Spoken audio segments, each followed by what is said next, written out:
हम लोग आज देख रहे हैं बच्चे लोग, हालांकि इसके बारे में पहले भी हमने वीडियो दिया था। यहाँ भारत के बारे में तो सबसे पहले आता है कि भारत के उत्तर में क्या है।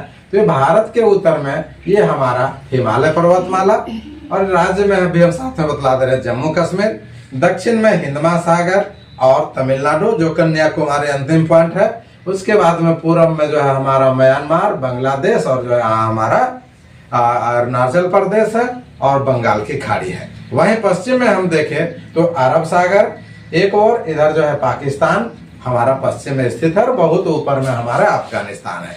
हम देखते हैं कि जो उत्तर से दक्षिण की ओर है ये हमारा ये, और जो है पूर्व से पश्चिम की ओर दोनों में अंतर है लंबाई चौड़ाई में। उत्तर से दक्षिण की ओर जो हमारी जो देशांतर रेखा है ना, तो उत्तर से दक्षिण में इसकी जो लंबाई है आप 3214 किलोमीटर कर सकते हैं और इसकी जो चौड़ाई है हमारा 2933 किलोमीटर। क्लियर है? Yes sir. हमारा भारत जो है ये तीन तरफ से जो है 1 2 3 तरफ से समुद्र से घिरा हुआ है और एक तरफ से हमारा ये पर्वतों से घिरा हुआ है। स्पष्ट हुआ? इस प्रकार से हम देखते हैं, यहाँ से यदि शुरू करते हैं स्थलीय भाग को, तो भारत के उत्तर में 8 डिग्री 4 मिनट उत्तरी अक्षांश से 37 डिग्री 6 मिनट उत्तरी अक्षांश और 68 डिग्री 7 मिनट पूर्वी देशांतर से 97 डिग्री 25 मिनट पूर्वी देशांतर के बीच में फैला हुआ है। ये सब सारी चीज आप लोग जान रहे हैं। इसका कुल क्षेत्रफल 32,87,263 वर्ग किलोमीटर है, जो विश्व के कुल भूमि का 2.4% है और भारत का हिस्सा 7वां है। 7वां बड़ा देश है हमारा भारत, जो क्षेत्रफल के दृष्टि से, अब जनसंख्या की दृष्टि से नंबर 1 आ गया है।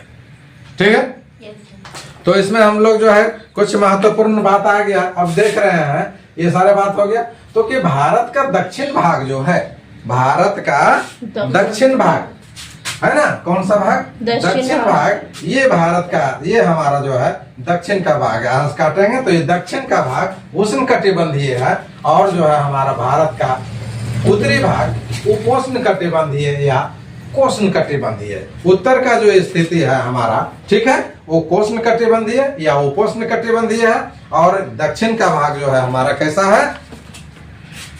उष्ण कटिबंधीय। क्लियर हो गया?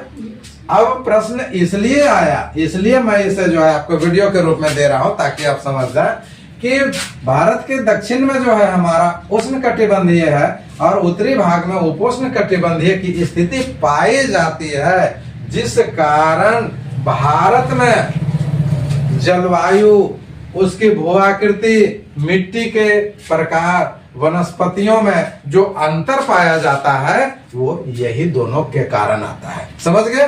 आएगा कि भारत में मिट्टी के प्रकार में अंतर, जलवायु में अंतर और वनस्पतियों में अंतर का क्या कारण है? तो आपको जो है सबसे सटीक उत्तर होगा उष्ण कटिबंधीय स्थिति भारत के दक्षिण भाग में और भारत के उत्तर में उपोष्ण कटिबंधीय स्थिति होने के कारण जो है यहाँ जो है भिन्नताएं पाई जाती है। स्पष्ट हो गया? और यहाँ देखते हैं कि ये जो है, इधर से देखिएगा, ये यहाँ से हमने एक लाइन खींचा यहाँ से, तो ये जो रेखाएं गई है ये सारी रेखाएं अक्षांश रेखा है।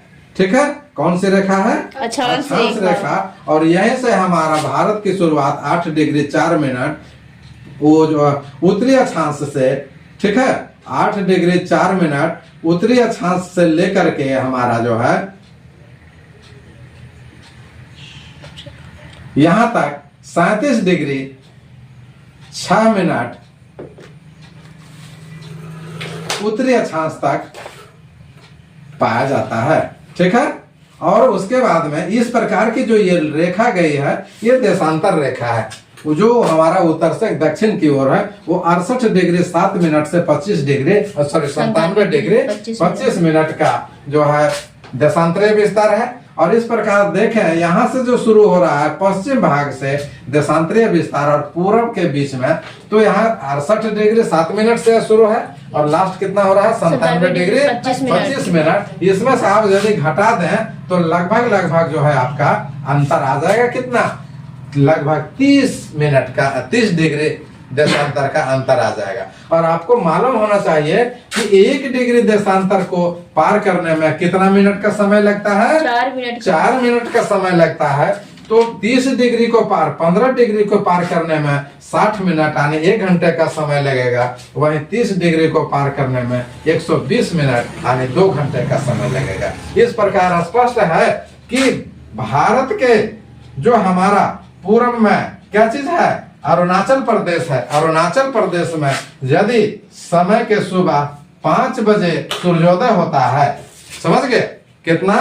5 बजे यदि सूर्योदय होता है हमारे भारत का अरुणाचल प्रदेश में, तो 2 घंटे के बाद में आने की हमारा गुजरात और राजस्थान वाले एरिया में कितना बजे सुबह होगा जी? 7 बजे।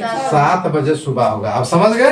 क्योंकि हमारी पृथ्वी जो है पश्चिम से पूरब की ओर रोटेट कर रही है, घूम रही है। घूमते है कि नहीं घूमते है? Yes, sir. ये बातें हो गई, ये महत्वपूर्ण था। अब प्रश्न आ रहा है आपके पास में कि आएगा प्रश्न कि राजस्थान, जैसलमेर, भोपाल और चेन्नई, ये 4 चीज मैंने लिख दिया है। तो राजस्थान में ही जैसलमेर है और भोपाल जो है हमारा क्या है? मध्य प्रदेश में है। मध्य प्रदेश में देखे थे ना, एमपी में, मध्य प्रदेश में। अब प्रश्न आ रहा है यहाँ कि आपको परेशान करने के लिए देगा कि जैसलमेर और भोपाल में क्या एक जैसे समय होंगे? ध्यान दीजिएगा, जैसलमेर और भोपाल में एक जैसे समय होंगे? नहीं। क्यों? क्योंकि इसमें देशांतरीय विस्तार है, अंतर। यहाँ राजस्थान यहाँ है बाबू, और यहाँ पर जो है हमारा असम यहाँ पर है।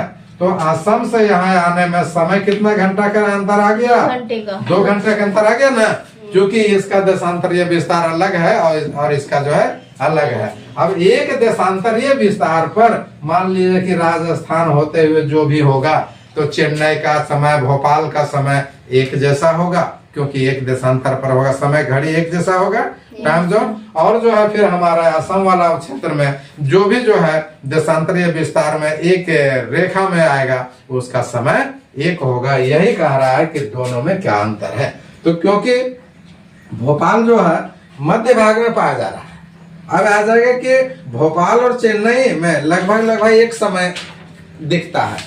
तो भोपाल और चेन्नई के बीच में 2 डिग्री का अंतर है। तो 2 डिग्री 10 मिनट तो बहुत तो अंतर नहीं पड़ जाता है। इसलिए भोपाल और चेन्नई में एक ही समय दर्शाता है, जबकि जो है हमारा जैसलमेर का समय में अंतर पाया जाता है। वहीं डिब्रूगढ़ का जो है ये समय सबसे पहले दिखता है, जो ये पूरब में स्थित है, और ये जो है हमारा भोपाल वाले जो है मध्य भाग में स्थित हो गया, और राजस्थान जो हमारा जैसलमेर है वो कहाँ स्थित है? पश्चिम में। सबसे जो है पश्चिम में स्थित है। इसीलिए हमारा जो है टाइम जोन के आधार पर समय में अंतर पाया गया। इस समय में अंतर ये देशांतरीय विस्तार के कारण है।